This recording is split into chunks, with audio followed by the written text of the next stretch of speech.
హర్ష, నీకెలా ఉంటే ఇష్టం? హ్మ్. అలా ఇలా అని ఏం లేదు మేఘ. ఇప్పుడు నాకు 26, నీకో 23 ఉంటాయి గదా! 23 ఇయర్స్ నుంచి నీకంటూ ఒక లైఫ్ స్టైల్ ఉంటుందిగా! అది సడెన్‌గా వచ్చి నా కోసం చేంజ్ చేసుకుంటే ఎలా కుదురుద్ది?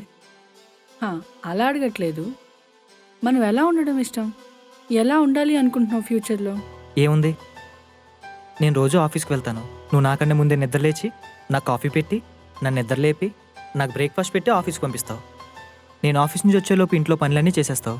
నేను రాగానే నాకు టీ ఇచ్చి, సాయంత్రానికి స్నాక్స్ ఇచ్చి, నైట్‌కి అది కూడా ఇచ్చి మళ్ళీ పడుకోబెడతావు. Regular life. సరే. ఇంతకన్నా హ్యాపీ లైఫ్ ఏముంటుంది మేఘ? నేను బయటన్నీ చూసుకుంటా. నువ్వు ఇంట్లో అన్నీ చూసుకుంటూ, నన్ను పిల్లల్ని చూసుకుంటే చాలు. హ్యాపీ లైఫ్ అంటే ఏంటి హర్ష? నేనిప్పటి వరకు చెప్పింది. ఆ? అదే మనకు నచ్చిన లైఫ్‌ని మనం లీడ్ చేయడం. మరి అండర్‌స్టాండింగ్ అంటే?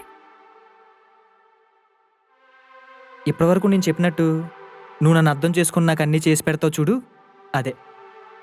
మరి నన్ను? ఏంటి? ఆహా! ఏం లేదు. ఒకరిని ఒకరు అర్థం చేసుకోవడం అండ్ దానికి అనుకూలంగా ఉండడమే కదా! హ్మ్. అవును.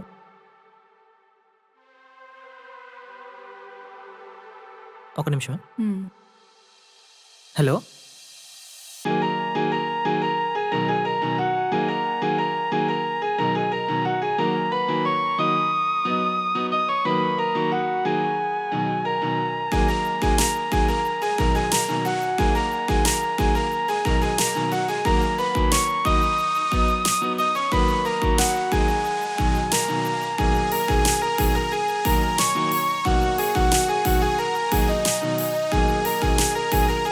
బాయ్. బాయ్.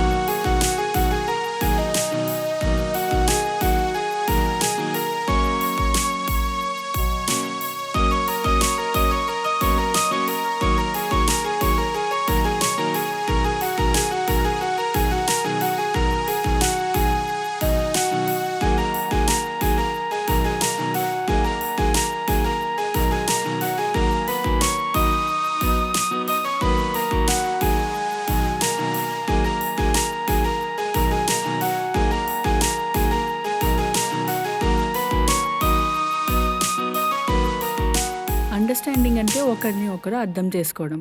కానీ హర్ష మాత్రం అందరూ అతన్ని అర్థం చేసుకోవడమే అండర్‌స్టాండింగ్ అనుకుంటాడు. పక్కనే ఉన్న నా ఎమోషన్స్‌ని అర్థం చేసుకోలేనివాడు, నా కలల్ని అర్థం చేసుకుంటాడని నేను అనుకోవట్లేదు. వాడు తప్పు అని నేను అనట్లేదు. కానీ వాడు మాత్రమే కరెక్ట్ కాదు అంటున్నా.